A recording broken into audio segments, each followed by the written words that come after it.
आपण जसा विचार करतो तसेच आपण असतो. जेम्स ॲलन द्वारा लिखित ॲज ए मॅन थिंकेथचा मराठी अनुवाद. आपल्या मनातल्या विचारांनी आपल्याला घडवलेले आहे. आपण जे काही असतो ते आपल्या विचारांनी ठोकून ठोकून घडवलं गेलेलं असतो. आपल्या मनात अनीतीचे वा दुष्ट विचार असतील तर आपल्याला दुःख हे भोगावे लागणारच.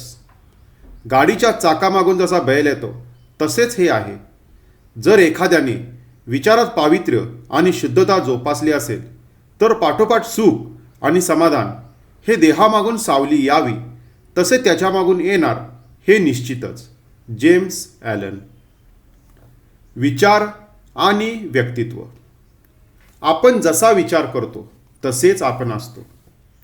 हे सूत्र मूलगामी व सर्वव्यापी आहे आणि ते माणसाच्या संपूर्ण अस्तित्वाला व्यापून उरते.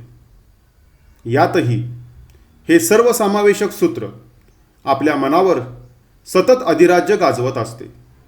माणसाच्या आयुष्यातील प्रत्येक स्थिती आणि प्रसंग यांना विचार सहज स्पर्श करू शकतात. एकूणच माणूस म्हणजे अक्षरशः त्याचे विचारच असतात. यातही त्याचे व्यक्तित्व हे त्यांच्या विचारांची गोळाबेरीज असते. असे म्हटले तर ते अतिशयोक्त ठरू नये. एखाद्या बीजामधून रोप झेपावते, पण बीजच नसेल तर रोपाचे अस्तित्व असू शकेल काय? अगदी त्याचप्रमाणे माणसाची प्रत्येक कृती ही त्याच्या विचारातूनच आकारास येते. मुख्य म्हणजे त्या विचारांशिवाय कृती ही संभवतच नाही. तुमची कृती ही उत्स्फूर्त असो वा पूर्वनियोजित किंवा जाणीवपूर्वक व पूर्व विचारांती अवतरलेली असो, त्याच्या या ना त्या प्रकारे विचारांशी प्रत्यक्ष अप्रत्यक्ष संबंध असतोच. कृती हे विचारावर उमललेले फूल असते. असे आपण म्हटले तर आनंद वा वेदना ही त्याचीच फळे आहेत असेही आपल्याला म्हणता येईल. दुसऱ्या शब्दात सांगायचे झाल्यास माणूस आपल्या मनाच्या शेतात उगवलेली कडू आणि गोड फळे गोळा करीत असतो. आपल्या मनातल्या विचारांनी आपल्याला घडवलेले आहे. आपण जे काही असतो ते आपल्या विचारांनी ठोकून ठोकून घडवलं गेलेलं असतो. आपल्या मनात अनीतीचे वा दुष्ट विचार असतील तर आपल्याला दुःख हे भोगावे लागणारच. गाडीच्या चाकामागून जसा बैल येतो तसेच हे आहे. जर एखाद्याने विचारात पावित्र्य आणि शुद्धता जोपासली असेल तर पाठोपाठ सुख आणि समाधान हे देहामागून सावली यावी तसे त्याच्यामागून येणार हे निश्चितच. माणसाची वाढ ही काही जादूची कांडी फिरवावी तशी होत नाही. बहुतांशी ती नियमबद्ध असते. विचारांच्या अदृश्य जगात आणि दृश्य अशा भौतिक जगात कार्यकारण परंपरा अगदी अचूक आणि नेमक्या रीतीने कार्यरत असते. अत्युच्च कोटीतील नीतिमान आणि परमेश्वर सदृश्य अशा व्यक्ती या कोणाच्या उपकाराने वा जादूने किंवा अपघाताने निर्माण होत नाहीत, तर योग्य दिशेने केलेला सातत्यपूर्ण विचार आणि खूप काळ लाभलेला परमेश्वरी विचारांचा सहवास आणि पाठपुरावा यांचा तो नैसर्गिक परिणाम असतो. संत वा महान व्यक्ती हे श्रेष्ठ प्रतीच्या आत्मनिष्ठ प्रेमधर्मी आधुनिक पुरुष असतात. त्यांचे मनुष्य जातीवर निर्वाज्य प्रेम असते. आपल्या प्रचितीनुसार परिवर्तनाच्या व सद्गतीच्या वाटा ते दाखवतात. प्रत्येक महान व्यक्तीच्या कर्मवैभवाला व सत्यदर्शनाला भक्कम पूर्वसूत्र असतात. खरा संन्यासी वा संत हा नेहमीच एकाकी निरामय जीवन जगत असतो. तो नेहमीच आंतरिक अवधानाच्या स्थितीत असतो. त्याला स्वतःची प्रतिमा नसते ना तो इतर कोणाची प्रतिमा उराशी बाळगतो. त्याला स्वतःची अशी जीवनदृष्टी नसते. स्तुती, अपमान, धमकी आणि सुरक्षा अशांसारख्या अनेक गोष्टी त्याच्या बाबतीत जरी घडल्या तरी तो कधीच दुखावला जात नाही. खरा संन्यासी हा कधीही संघर्षात तसेच विकार आणि विचार यांच्या गर्तेत सापडत नाही. तो नेहमी निश्शेष रिक्त मनाने जगत असतो. शूद्र, अनीतिमान आणि पशुवत विचारांच्या व्यक्ती या तशाच क्षुद्र विचारांची स्वतःमध्ये जोपासना केल्यामुळे निर्माण होतात. काळजीपूर्वक निरीक्षण केले तर आपल्याला असे लक्षात येईल की आपले मन नाना प्रकारच्या क्षुद्र विचारांनी सारखे पीडित असते, व्यथाग्रस्त होत असते. मुख्य म्हणजे या व्यथांचे विषय सारखे बदलत असतात. एखाद्या वेळेस आपल्याला एखादा शारीरिक रोग झाला आहे अशी कल्पना करून आपण त्याची सारखी चिंता करीत राहतो, तसा विचार करतो. थोड्याच वेळात दुसरा एखादा विचार किंवा घटना आपल्या चिंतेच्या व्यथाग्रस्तेच्या विषयी होऊन बसते. एका मानसिक व्यथेतून सुटून दुसऱ्या व्यथेमध्ये अडकून पडणे अशी आपल्या जीवनाची रीत होऊन बसली आहे. या व्यथा पीडनापासून सुटका करून घेण्यासाठी मग आपण नाना प्रकारच्या पळवाटा शोधण्याचा प्रयत्न करू लागतो. मूर्खपणाच्या क्षुद्र चिंता व्यथा यांनी ग्रासलेले विचार आपल्या मनावर इतके वर्चस्व गाजवतात. या प्रश्नाची सोडवणूक करणे म्हणजे आपल्या सहित आपला संपूर्ण विचार प्रवास कसा वाहतो आहे, याची कशी वळणे घेतो आहे, हे सारे उजेडात आणणे होय. लक्षात घ्या की आपले विचार मन हे उथळ व क्षुद्र असतात. म्हणून या विचारांना मनाला ज्या गोष्टींचे आकर्षण वाटते त्यांच्यातच ते गुरफटून जाते. जी वस्तुस्थिती आहे तिला जेव्हा मी मान देतो तेव्हा तिचे मला यथार्थ आकलन होते. एवढेच नव्हे तर माझ्या मनाच्या वरच्या स्तरांमध्ये एक प्रकारची शांती नांदू लागते. मनाच्या या वरच्या स्तरात जर शांती नसेल तर मन काल्पनिक व्यथा विचारांनी किंवा प्रत्यक्षातील अडचणींच्या चिंतांनी सतत ग्रस्त होत राहते. जीवनातील नकारात्मक विचारांच्या समस्येचे मूळ शोधून काढा. इतरांना दोषने देणे थांबवा आणि आपल्या सर्व कृती उक्तींच्या प्रभाव परिणामकारकतेला आपण स्वतः जबाबदार असतो हे लक्षात घ्या.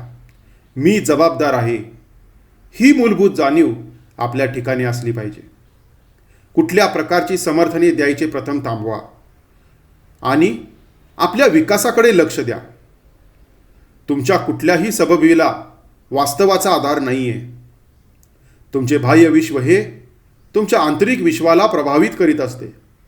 तुम्हाला तुमच्या आयुष्यात परिवर्तन घडवून आणायचे असेल तर तुमचे विचार बदलायला हवेत.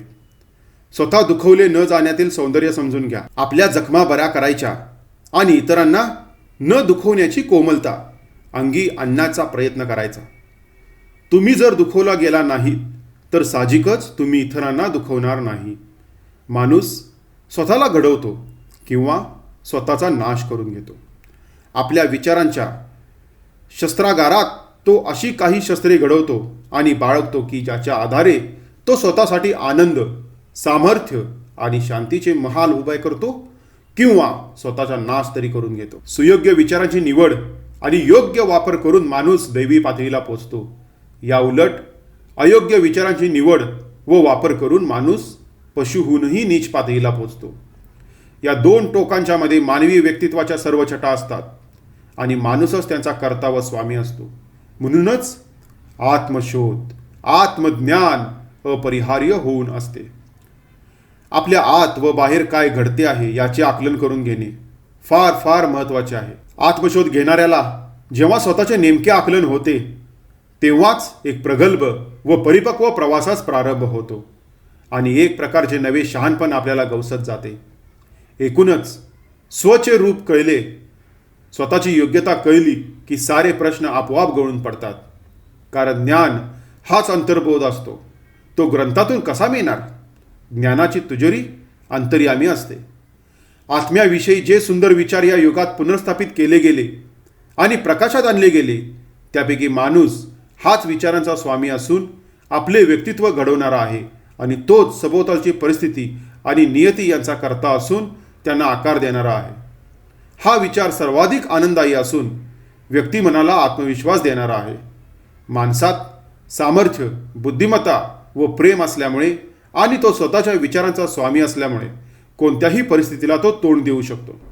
तसेच त्याच्यामध्ये मनात येईल तेव्हा स्वतःमध्ये बदल घडवून आणण्याची आणि स्वतःची पुनर्निर्मिती करण्याची क्षमता असते. माणसाच्या क्षमता कमी झाल्या किंवा तो अत्यंत दुर्लक्षित अवस्थेत असला तरी तो नेहमीच मालकाच्या भूमिकेत असतो. पण जेव्हा त्याचे हे सामर्थ्य कमी किंवा नष्ट होते तेव्हा तो मूर्खपणाने घर चालवणाऱ्या माणसासारखा होऊन जातो. जेव्हा तो परिस्थितीचा आढावा घेऊ लागतो आणि त्याचे अस्तित्व कशाच्या आधाराने उभे आहे हे सहजपणे शोधू लागतो तेव्हा त्याला परिस्थिती हाताळण्याचा शहाणपणा येतो. यानंतर तो आपल्या क्षमता चातुर्याने वापरतो आणि आपले विचार हवे तसे आणि उपयोगी मुद्द्यांकडे वळवतो. जाणीवांना सतत जागृती करीत आणि त्यांना सर्वार्थाने जाणून घेत माणूस स्वतःमधील विचारांच्या चलनवलनाचे नीट निरीक्षण करू पाहतो. या विचारांचे नियमन आपल्याला करता आले पाहिजे. विचारांच्या नियमांबद्दलची ही जाणीव स्वतःच्या विचारांचे विश्लेषण आणि अनुभव यांच्या सहाय्याने होते. जमिनीत खोलवर खणून आणि खूप शोधकार्य करून सोने हिरे मिळवले जातात. त्याप्रमाणे अगदी त्याचप्रमाणे माणूस स्वतःमध्ये खूप खोलवर शोधत गेला तर त्याला स्वतःच्या अस्तित्वाबद्दलचे सत्य गवसेल. तो अचूकपणे व नेमकेपणे हे सिद्ध करू शकेल की त्याचा कर्ता तो स्वतःच आहे. स्वतःचे आयुष्य तो स्वतःच घडवतो आणि स्वतःची नियती देखील तो स्वतःच घडवतो. जर माणसाने आपल्या विचारांचे निरीक्षण व नियंत्रण केले व त्याच्या विचारांचा स्वतःवर व इतरांवर तसेच स्वतःच्या आयुष्यावर आणि आसपासच्या परिस्थितीवर होणारा परिणाम त्याने अभ्यासला, या सगळ्यांमधील कार्यकारण भाव अतिशय धीराने अभ्यासला, या अभ्यासाचा सराव केला, तसेच आपल्याला आलेला प्रत्येक अनुभव अगदी रोजच्या आयुष्यातला साध्यात साधा अनुभव सुद्धा अभ्यासला तर माणसाला स्वतःचे नेमके ज्ञान होईल. त्याला दुसऱ्या शब्दात समज, शहाणपण आणि सामर्थ्य म्हणता येईल. या सगळ्यांसंबंधी एक वैश्विक नियम आहे, तो असा: जो शोधेल त्याला सापडेल आणि जो दार वाजवेल त्याच्यासाठी ते उघडेल. कारण केवळ संयम, अभ्यास आणि अथकपणे केलेला पाठपुरावा यांच्या सहाय्यानेच माणूस ज्ञान मंदिराच्या प्रवेशद्वारातून आत जाऊ शकतो.